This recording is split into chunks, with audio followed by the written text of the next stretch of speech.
Hi guys, this is Zola. I've been asked a lot how I did Hailey Bieber's Met Gala nails, aka glazed donut nails, and today I will show you how to do it step by step.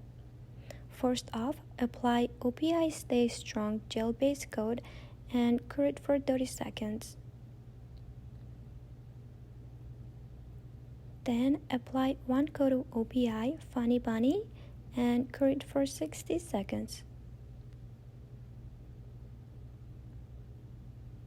Follow with OPI Stay Shiny top coat and cure it for 60 seconds.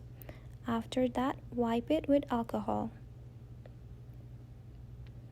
And here is the magic OPI Chrome Effects in Thin Man Can. Rub it on the nail with small brush. Thanks to OPI for this amazing chrome powder. I'm obsessed with it. And clean the nail with the dust brush. At last, finish with another layer of top coat and cure it for 60 seconds. That's it. Here is the result. Hope you guys enjoyed it.